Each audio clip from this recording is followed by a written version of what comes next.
एकादशी पर मरने वालों को मिलता है स्वर्ग, लेकिन नहीं मिल पाता अन्न का एक भी दाना। जाने क्यों रहना पड़ता है भूखा, आइए जानते हैं। इंदिरा एकादशी का व्रत 28 सितंबर को किया जाएगा। इस दिन भगवान विष्णु की विधिवत रूप से पूजा अर्चना और पितरों के लिए नाम का श्राद्ध व दान करने का विशेष महत्व है। एकादशी के मौके पर आज हम आपको बताएंगे कि आखिर एकादशी के दिन स्वर्ग लोक पहुंचने वाली आत्माओं को भूखा क्यों रहना पड़ता है। पितृपक्ष चल रहे हैं इन दिनों और पितरों के नाम का श्राद्ध, क्रम, दान और तर्पण करने का विधान है। शास्त्र व पुराणों के अनुसार पितृपक्ष में पितरों के नाम का श्राद्ध क्रम करने से पितर प्रसन्न होते हैं और पितृदोष से मुक्ति मिलती है।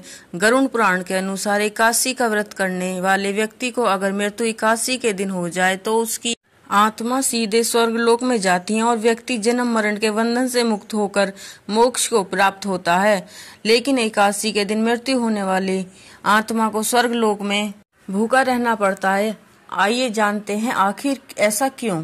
गरुड़ पुराण समेत अन्य पुराण में भी बताया गया है कि जब किसी व्यक्ति की मृत्यु हो जाती है तो यम दूत उस आत्मा को अपने साथ यमलोक लेकर जाते हैं, जहां उसके पाप और पुण्य के कर्मों का लेखा जोखा होता है। फिर 24 घंटे बाद ही आत्मा को उसके घर वापस छोड़ देते हैं। यमदूत द्वारा छोड़े जाने के बाद मृत व्यक्ति की आत्मा अपने परिजनों के बीच भटकती रहती है और परिजनों को पुकारती है, लेकिन उस आत्मा को कोई सुन नहीं सकता। परिजनों के रोते बिलखते देखकर आत्मा फिर से अपने शरीर में प्रवेश करने की कोशिश करती है, लेकिन यमदूत के पासे में बंधे होने के कारण आत्मा ऐसा नहीं कर पाती।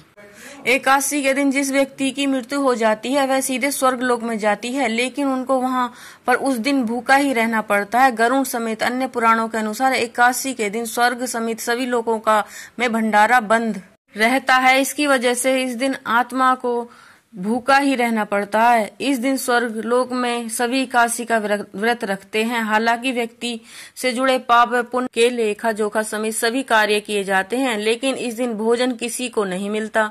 स्वर्ग लोक की तरह वैकुंठ धाम में भी भंडारा बंद रहता है और भगवान विष्णु, माता लक्ष्मी समेत वैकुंठ धाम में रहने वाले सभी एकादशी का व्रत करते हैं। पितृपक्ष में आने वाली एकादशी तिथि को इंदिरा एकादशी के नाम से जाना जाता है। इस दिन एकादशी का उपवास करना चाहिए और विधिवत रूप से भगवान विष्णु और लक्ष्मी की पूजा अर्चना करनी चाहिए। साथ ही इस दिन पितरों के नाम का दान व श्राद्ध कर्म करने का विशेष महत्व है।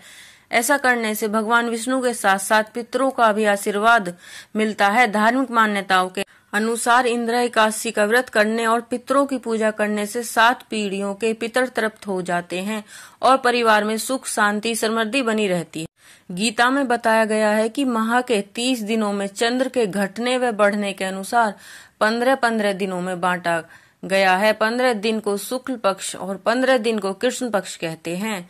जब चंद्रमा बढ़ने लगता है उसको शुक्ल पक्ष और जब घटने लगता है तो उसको कृष्ण पक्ष कहते हैं। शुक्ल पक्ष के अंतिम दिनों में पूर्णमासी तिथि आती है और वहीं कृष्ण पक्ष के अंतिम दिनों में अमावस तिथि आती है। शास्त्रों में बताया गया है शुक्ल पक्ष 15 दिन के दिन देवताओं के दिन माने जाते हैं, वहीं कृष्ण पक्ष के 15 दिन पितरों के दिन माने जाते हैं। देवताओं के दिन को उत्तरायण और पितरों के दिन को दक्षिणायन काल कहते हैं। गीता में बताया गया है जिस व्यक्ति कि देवताओं के दिनों में यानी शुक्ल पक्ष में मृत्यु होती है वे जन्म मरण के बंधन से मुक्त हो जाते हैं, और वहीं जिनकी पितरों के काल यानी कृष्ण पक्ष में मृत्यु होती है उनका जन्म फिर से पृथ्वी पर होता है।